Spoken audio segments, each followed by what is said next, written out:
અમે અહીંયા જે ગઈકાલે મીટિંગ થયેલી એમાં સિટીની અંદર જે વોટર લોગિંગ સ્પોટ્સ છે 230+ આઈડેન્ટિફાઈ કરેલા છે ગયા વર્ષના ડેટા આધારે ત્યાં વધારે કાળજી રાખવા માટે એસિસ્ટન્ટ એન્જિનિયર્સ અને ડેપ્યુટી એન્જિનિયર્સે સૂચના આપી હતી અને ફાયર અને ઇમરજન્સી ટીમને પણ સતત ફિલ્ડમાં રહેવાનું કીધું છે જેથી કરીને કોઈ જગ્યામાં ખાડાઓ પડે ભૂવો પડે અમને જાણ કરવાનું કીધેલું.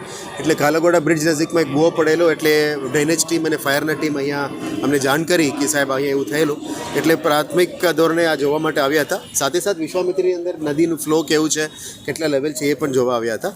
અત્યારે હાલ 10.5 છે એટલે 37 સુધી જાય તો જ બ્રિજની ઓવરફ્લો થાય છે. હાલ સિટીની અંદર જે વરસાદ પડી રહ્યા છે એ જ પાણી બહાર નીકળી રહ્યા છે. અમારા નેક્સ્ટ ફોકસ રહેશે આજવામાં ઓવરફ્લો ના થાય, રૂલ લેવલ સુધી મેન્ટેન થાય એના માટે જ રહેશે. અને જે પીવાનું પાણીનું સમસ્યા હતું ઈસ્ટ અને સાઉથમાં થોડું હતું જ એનું પણ વધારેને રાવ વોટર અને લઈને અમે ટ્રીટ કરીને ત્યાંના ઝોનમાં કેવું પૂરું પાડી શકાય એટલે આજવામાં પાણી વધે તો પીવાનું પાણીનું સમસ્યા અમે હલ કરી શકીએ એ બાબતનું આવતીકાલથી પણ અમે શિફ્ટ કરીશું. હાલ ચિંતાજનક સ્થિતિ એવું તો નથી જ પણ ફાયરના ટીમને અમે સતત રાખીએ છીએ કે આ પાણી વહેણ શરૂ થઈ ગયું છે એટલે કોઈ માણસો બાળકો કે એની અંદર પડી ના જાય એના માટે ધ્યાન રાખવા માટે કીધું છે. આ મીડિયાના મિત્રોને પણ વિનંતી છે કે આપણે ધ્યાનમાં કે આવતું હોય આપણે જણાવજો.